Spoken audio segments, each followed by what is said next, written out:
Hi everyone, welcome back to Divya Creations.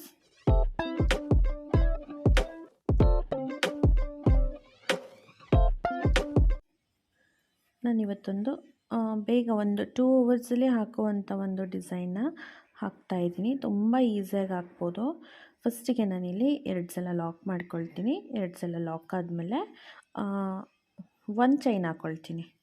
ಒಂದು chain ಹಾಕ್ಕೊಂಡು ಸೂಜಿ ಮೇಲೆ ದಾರಾನ ತಗೊಂಡು ಪಕ್ಕದಲ್ಲೇ 2 ಲಾಕ್ ಮಾಡಿದ್ದೀವಲ್ಲ, ಒಂದೇ ಒಂದು ಚೂರು ಸ್ಪೇಸ್ನ ಬಿಟ್ಟು ಪಕ್ಕದಲ್ಲೇ ನೀಡಲ್ನ ಹಾಕಿ ದಾರಾನ ತೊಗೊಂಬಂದು ಒಂದು ನೀಡಲ್ ಮೇಲೆ 3 ದಾರ ಇರುತ್ತೆ, 2 ದಾರನ 2 ದಾರನ ಒಂದು ಸಲ ಈ ಥರ ಬಿಡ್ತಾ ಹೋಗಬೇಕು. ಒಂದು ಡಬಲ್ ಕ್ರೋಶೆ ಕಂಬ ಬಂತು. ನೆಕ್ಸ್ಟ್ ಇವಾಗ ಒಂದು ಚೈನ್ ಹಾಕ್ಕೊಳ್ತೀನಿ. ಒಂದು ಚೈನ್ ಆದಮೇಲೆ ನೀಡಲ್ ಮೇಲೆ ದಾರಾನ ತಗೊಂಡು ಈ ಡಬಲ್ ಕ್ರೋಶ ಮತ್ತು ಲಾಕು ಮಧ್ಯೆ ಜಾಗ ಇದೆಯಲ್ಲ, ಈ ಸ್ಪೇಸ್ ಒಳಗಡೆ ನೀಡಲ್ನ ಹಾಕಿ ದಾರಾನ ತೊಗೊಂಬಂದರೆ ದಾರ 3 ಆಗುತ್ತೆ. ಅಲ್ಲಿ ನಾವು ಫಸ್ಟಿಗೆ 2 ದಾರನ ಒಂದು ಮಾಡ್ಕೊಳ್ಳೋಣ, ನೆಕ್ಸ್ಟ್ ಇನ್ನೆರಡು ದಾರನ ಒಂದು ಮಾಡ್ಕೊಳ್ಳೋಣ. ಒಂದು ಡಬಲ್ ಕ್ರೋಶ ಕಂಬ ಬಂತು. ಸೊ ಮತ್ತೆ ನಾನು ನೀಡಲ್ನ ಇದೇ ಒಂದು ಪಾಯಿಂಟಲ್ಲಿ ಹಾಕಿ ನೀಡಲಿಂದ ದಾರನ ವಾಪಸ್ ತೊಗೊಂಬಂದು ಒಂದು ಡಬಲ್ ಕ್ರೋಶನ ಹಾಕ್ಕೊಳ್ತೀನಿ. ನಾವು ನಿಮಗೆ ಡಬಲ್ ಕ್ರೋಶ ಹಾಕೋದು ಹೇಗೆ ಅಂತ ಗೊತ್ತಿಲ್ಲ ಅನ್ನೋದಾದರೆ, ಈಗಾಗಲೇ ನಾನು ಒಂದು ವಿಡಿಯೋನ ಮಾಡಿದ್ದೀನಿ. ಡಬಲ್ ಕ್ರೋಶ, ಸಿಂಗಲ್ ಕ್ರೋಶಗೆ ಲಾಕ್ ಹೇಗೆ ಮಾಡೋದು, ಈ ಥರ ಒಂದು ವೀಡಿಯೋಸ್ನ ಮಾಡಿದ್ದೀನಿ. ಸೊ ನಿಮಗೆ ಇಂಟ್ರೆಸ್ಟ್ ಇದೆ, ಟ್ಯುಟೋರಿಯಲ್ 1 2 3 4 ಅಂತ ಇದೆ. ಸೊ ನೀವು ಚೆಕ್ ಮಾಡಿ, ನಿಮಗೆ ಇಷ್ಟ ಆದರೆ ಲೈಕ್ ಮಾಡಿ. ಹಾಗೆ ನಾನಿಲ್ಲಿ 5 ಡಬಲ್ ಕ್ರೋಶನ ಹಾಕ್ಕೊಂಡಿದ್ದೀನಿ.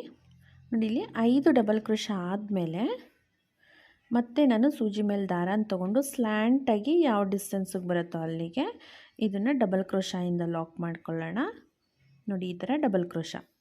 ಈ ಥರ ಒಂದು ಡಿಸೈನು ಕಾಟನ್ ಸ್ಯಾರಿಗೆ ತುಂಬ ಮಾಡಿಸ್ದಂಗೆ ಇರುತ್ತೆ, ತುಂಬ ಚೆನ್ನಾಗಿ ಕಾಣಿಸುತ್ತೆ. ನೆಕ್ಸ್ಟು ಡಬಲ್ ಕ್ರೋಶ ಆದಮೇಲೆ ಒಂದು ಚೈನು, ಮತ್ತೆ ನೀಡಲ್ ಮೇಲೆ ದಾರಾನ ತೊಗೊಂಡು ಇದೇ ಒಂದು ಸ್ಪೇಸ್ಗೆ ನೀಡಲ್ನ ಹಾಕಿ ದಾರಾನ ತೊಗೊಂಬರೋಣ. ದಾರ 3 ಇದೆ, ಫಸ್ಟಿಗೆ 2ನ ಒಂದು ಮಾಡೋಣ, ನೆಕ್ಸ್ಟ್ ಇನ್ನೆರಡು ದಾರನ ಒಂದು ಮಾಡೋಣ. ಇದೇ ಥರ ನಾವು 5 ಡಬಲ್ ಕ್ರೋಶನ ಹಾಕ್ಕೊಳ್ಳೋಣ. ನೀವು ಇಲ್ಲಿ ಬೀಡ್ಸ್ ಕೂಡ ಆ್ಯಡ್ ಮಾಡ್ಕೊಬೋದು. ನಾನೇನು ಒಂದು ಚೈನ್ ಹಾಕಿದ್ನಲ್ಲ ಫಸ್ಟಿಗೆ, ಅಲ್ಲಿ ನೀವು ಬೀಡ್ಸ್ ಕೂಡ ಹಾಕ್ಕೋಬೋದು, ತುಂಬ ಚೆನ್ನಾಗಿರುತ್ತೆ.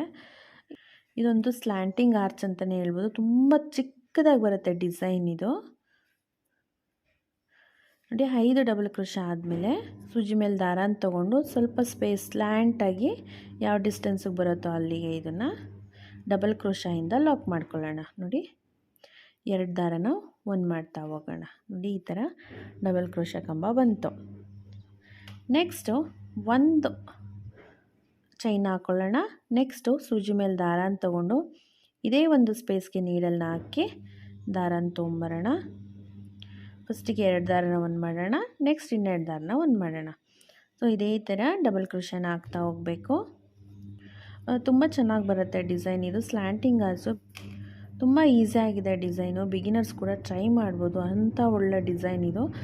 ತುಂಬ ಕ್ವಿಕ್ಕಾಗೂ ಆಗುತ್ತೆ, ಒಂದು 2 ಅವರ್ಸಲ್ಲೇ ಮುಗ್ದೋಗ್ಬಿಡುತ್ತೆ ಇದು ಡಿಸೈನು. ಸೊ ನೆಕ್ಸ್ಟು 1 2 3 ಆಯ್ತಲ್ಲ, 3 ಆರ್ಚ್ ಆದಮೇಲೆ ನಾನು ಇದನ್ನು ನೇರವಾಗಿ ಸ್ಯಾರಿಗೆ ಲಾಕ್ ಮಾಡ್ಕೊಳ್ತೀನಿ.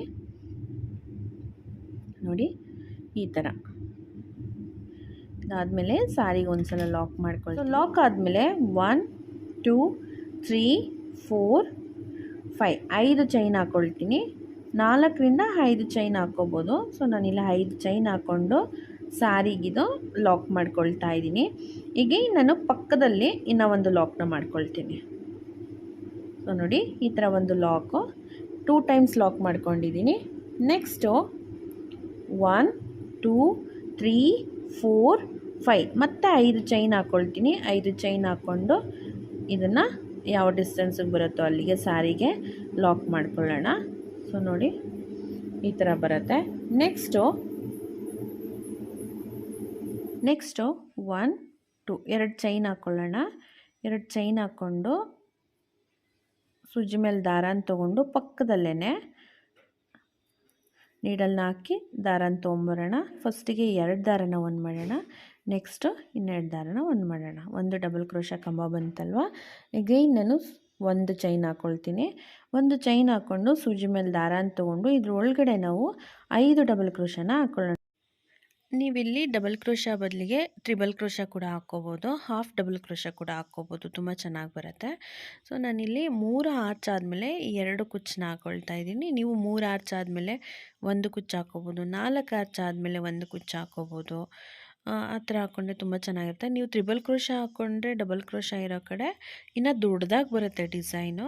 ಸೊ ನಾನಿಲ್ಲಿ ತುಂಬ ಪುಟ್ಟು ಡಿಸೈನ್ ಬೇಕು ಅಂತ ಹೇಳಿ ನಾನು ಈ ಥರ ಚಿಕ್ಕ ಚಿಕ್ಕ ಡಿಸೈನ್ ಹಾಕ್ತಾಯಿದ್ದೀನಿ.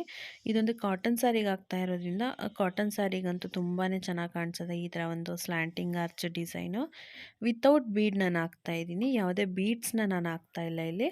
ಸೊ ನೋಡಿ, ನೀವು ಅಲ್ಲಿ ಬೀಡ್ಸ್ ಬೇಕಂದರೆ ನೀವು ಕುಚ್ಚು ಹಾಕೋದಕ್ಕೂ ಮುಂಚೆ ಸ್ಲ್ಯಾಂಟಿಂಗ್ ಆರ್ಚ್ ಲಾಕ್ ಮಾಡಿದ್ದೀವಲ್ಲ ಅಲ್ಲಿ ನೀವು ಬೀಡನ್ನ ಆ್ಯಡ್ ಮಾಡ್ಕೊಬೋದು, ತುಂಬ ಚೆನ್ನಾಗಿ ಬರುತ್ತೆ. ಸೊ ಕಂಪ್ಲೀಟ್ ಮಾಡೋಣ. ನೋಡಿ, ಫೈನಲ್ ಲುಕ್ಕು ಈಗ ಬಂದಿದೆ, ತುಂಬಾ ಬ್ಯೂಟಿಫುಲ್ಲಾಗಿ ಕಾಣಿಸ್ತಿದೆ. ಒಂದು ಸಿಂಪಲ್ ಸ್ಲ್ಯಾಂಟಿಂಗ್ ಆರ್ಚ್ ಆದ್ರೂ ತುಂಬಾ ಚೆನ್ನಾಗಿ ಕಾಣಿಸ್ತಿದೆ. ಸೊ ನಾನು ಇಲ್ಲಿ ಯಾಕೆ ಕ್ರೀಮ್ ಕಲರ್ ತೊಗೊಂಡಿದ್ದೀನಿ ಅಂತಂದರೆ, ಸೊ ನೋಡಿ, ಇದು ಕಂಟಿನ್ಯೂಸ್ ಆಗಿ ಬಾರ್ಡರ್ ಥರ ಬರುತ್ತೆ ಪಲ್ಲುನಲ್ಲಿ. ನೋಡಿ, ಕ್ರೀಮ್ ಕಲರ್ ಇರೋದ್ರಿಂದ ಸೊ ಪಟ್ಟೆ ಥರ. ಸೊ ನಾನಿಲ್ಲಿ ಇದನ್ನು ಕಂಟಿನ್ಯೂಸ್ ಆಗಿ ಕಾಣಿಸುತ್ತೆ ಅಂತೇಳಿ ಈ ಥರ ಹಾಕಿದ್ದೀನಿ. ತುಂಬ ಚೆನ್ನಾಗಿ ಕಾಣಿಸ್ತಿದೆ ರಿಯಲಾಗಿ ನೋಡೋದಕ್ಕೆ. ಹಾಗೆ ಇಲ್ಲಿ ಮರೂನ್ ಮತ್ತು ಗ್ರೀನ್ ಕಲರ್ನ ನಾನು ಇಲ್ಲಿಂದ ಚೂಸ್ ಮಾಡಿದ್ದೀನಿ. ನೋಡಿ, ಇದು ಮರೂನ್ ಬಾರ್ಡರು.